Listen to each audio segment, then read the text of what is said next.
ప్రజలకు భావ ప్రకటన స్వేచ్ఛకు నిరసన తెలియజేసే హక్కుకు హామీ పడతామని కదా అధ్యక్ష. కానీ వాస్తవంలో ఏం జరుగుతుంది అధ్యక్ష?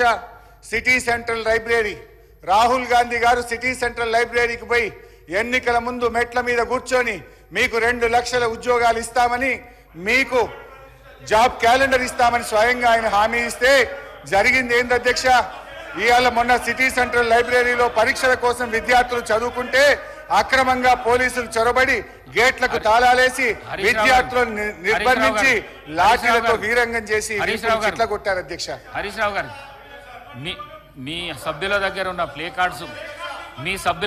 ప్లే కార్డ్స్ బయటికి పంపిస్తేనే సభ నడిపిస్తా, లేకుంటే నడిపియా.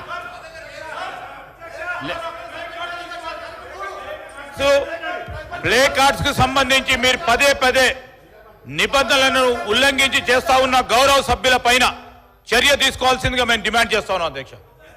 ప్లీజ్ అధ్యక్ష, ఆ సిటీ సెంట్రల్ లైబ్రరీలో ఉన్న పుస్తకాల రచయితల ఆత్మలు ఘోషించి ఉంటాయి అధ్యక్ష. అందులో ఈ మధ్య మన ముఖ్యమంత్రి గారు చంద్రబాబు నాయుడు గారికి బహుకరించిన కాలోజీ నా గొడవ పుస్తకం కూడా ఆ సిటీ సెంట్రల్ లైబ్రరీలో ఉంటుంది అధ్యక్ష. రేవంత్ రెడ్డి గారి ప్రజా పాలన ప్రతాపం చూసి పాపం కాలోజీ ఆత్మ ఎంత తల్లడిల్లిందో, కాలోజీ నా గొడవ ఎంత ఘోషించిందో అధ్యక్ష. నడి రోడ్డు మీద నిరుద్యోగులపై లాఠీలు జులిపించడమే మీరు చెప్పిన పూర్తి స్థాయి ప్రజాస్వామ్యమా? ఆర్ట్స్ కాలేజీలో జరుగుతున్న లాఠీ చార్జీని చిత్రీకరిస్తున్న జర్నలిస్టును అసభ్య పదజాలంతో బూతులు తిట్టి కొట్టడమే నా కాంగ్రెస్ మార్కు ప్రజాపాలన?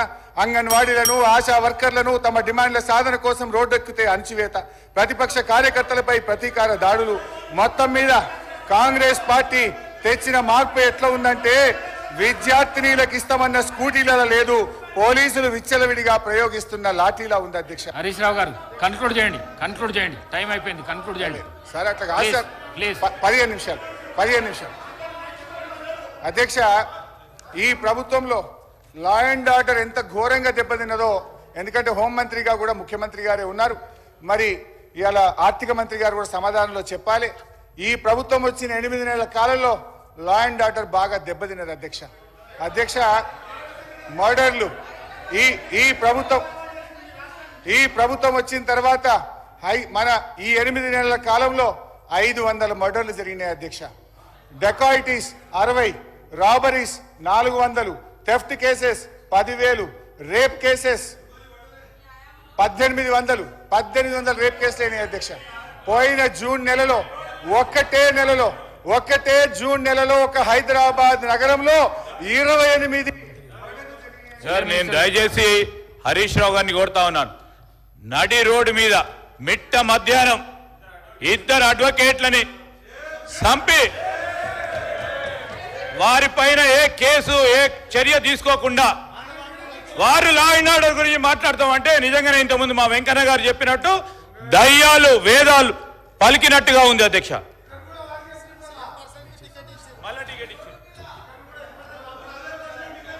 అధ్యక్ష, కన్క్లూడ్ చేయండి ప్లీజ్ సార్. నేను రాష్ట్ర ప్రయోజనాలు దృష్టిలో పెట్టుకొని మాట్లాడుతున్నాను.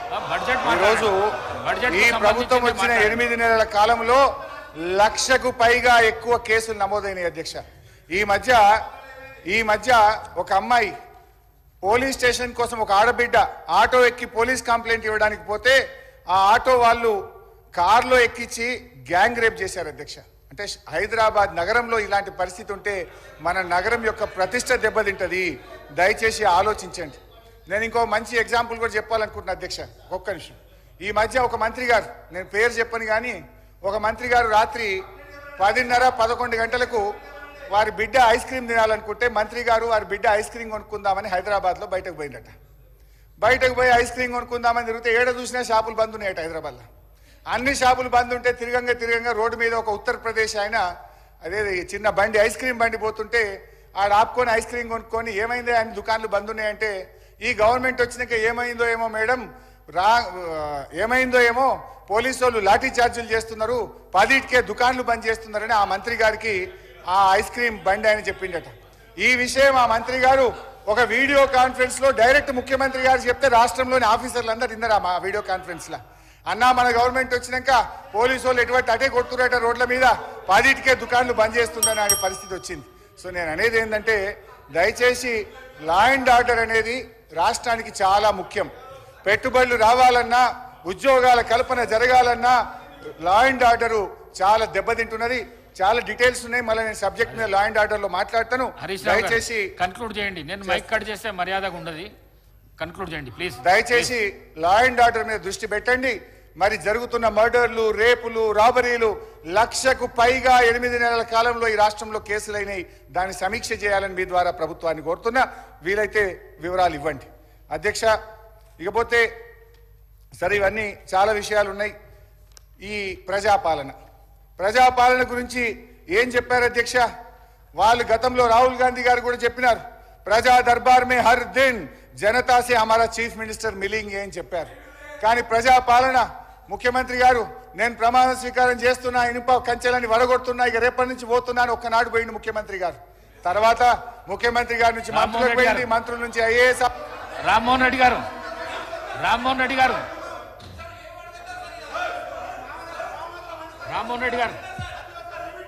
ముఖ్యమంత్రి గారు, గౌరవ ముఖ్యమంత్రి గారు, అధ్యక్ష, గౌరవ ముఖ్యమంత్రి గారు. సార్, ఈ సభ బడ్జెట్ మీద చర్చ సందర్భంగా వాస్తవాల ప్రాతిపదికన మాట్లాడాలని మా భావన. అందుకే ప్రతిపక్షాలకు ఇంత సమయం ఇచ్చి వాళ్ళు విలువైన సూచనలు ఏమైనా చేస్తే తప్పకుండా ఈ ప్రభుత్వం తీసుకుంటున్న నిర్ణయాలలో సహేతుకమైన సూచనలు ఉంటే తీసుకొని ముందుకు వెళ్ళాలన్నది మా ప్రభుత్వం యొక్క ఆలోచన. అందుకే ప్రతిపక్ష నాయకుడు రాకపోయినా వాళ్ళ పార్టీ తరఫున ఎవరు మాట్లాడినా ఆ సమయం అంతా వారికి ఇచ్చినాం. ఇది మా ప్రభుత్వం ఉదారంగా వ్యవహరిస్తున్న విధానం, సభ నడపడానికి సహకరిస్తున్న విధానం అధ్యక్ష తమరి నాయకత్వంలో. అయితే సభను సభ్యులు తప్పదోవ పట్టించినప్పుడు రికార్డులను సరిదిద్దాల్సిన బాధ్యత సభానాయకుడిగా నా మీద ఉన్నది అధ్యక్ష. ఎందుకంటే ఈ సభలో నిటారుగా నిలబడి నోరు తెరిస్తే సత్యదూరమైన అంశాలను ప్రస్తావించి మేమేదో కేంద్ర ప్రభుత్వంతో నిటారుగా నిలబడి కొట్లాడినాం, మీటర్లు పెట్టమంటే మేము పెట్టనన్నాం, 30,000 కోట్ల రూపాయలు వచ్చేది ఉన్నా, అప్పులు తీసుకునే అవకాశం ఉన్నా మేము తిరస్కరించినాం అని చాలాసేపు ఉపన్యాసం ఇచ్చిండు అధ్యక్ష. ఎంత అబద్ధం అంటే నేను సంతకాలు పెట్టిన డాక్యుమెంట్లు ఈరోజు సభలు పెట్టదలుచుకున్నా అధ్యక్ష. వాస్తవంగా వారేమైనా సూచనలు ఇస్తారేమో రాసుకొని తద్వారా ఏమైనా సవరించుకొని ముందుకు వెళ్దామన్న ఆలోచనతో మేము మా సభ్యులందరూ అందరం వచ్చి కూర్చున్నాం అధ్యక్ష. నేను ఈ డాక్యుమెంట్ మళ్ళీ చదివినిపించిన తర్వాత వారికి ఇస్తాను. నేను వారు ఒకసారి చూసుకోమన్నారు. ఎందుకనంటే గతంలో చేసిన తప్పిదాలను కప్పిపుచ్చుకోవడానికి బయట బహిరంగ వేదికలలో అబద్ధాలు మాట్లాడితే పర్వాలేదు, కానీ సభలో కూడా అబద్ధాల ప్రాతిపదికన ఇంకా బుకాయించాలని చూడడం అనేది ఏమాత్రము సమంజసం కాదు. అందుకే ఈ రికార్డులను సవరించడానికి ఈ వాస్తవాలని, ఈ ఒప్పందాలను నేను ఈరోజు సభలో పెడుతున్నా అధ్యక్ష. Tripartite memorandum of understanding ministry of power government of India and government of Telangana and Telangana state power distribution companies. Tripartite MOU is made this 4th day of January 2017. అంటే 3 పార్టీలు, కేంద్ర ప్రభుత్వము, తెలంగాణ రాష్ట్ర ప్రభుత్వము, డిస్కామ్లు అంటే విద్యుత్తు సరఫరా చేసే సంస్థలు, 3 సంస్థలు కలిసి కేంద్ర ప్రభుత్వంతో ట్రైపార్టియేట్ అగ్రిమెంటు జనవరి 4 తారీఖు 2017 నాడు అగ్రిమెంట్ చేసుకున్నారు అధ్యక్ష. ఈ అగ్రిమెంట్ 28 పేజీల అగ్రిమెంట్ అధ్యక్ష. ఈరోజు నేను పేజీ నెంబర్ 7లో ఉన్న లైన్ చదువుతున్నాను అధ్యక్ష. ఇది achieving 100% distribution transformers metering by June 30th, 2017. అదేవిధంగా achieving 100% feeder metering by June 30th, 2017.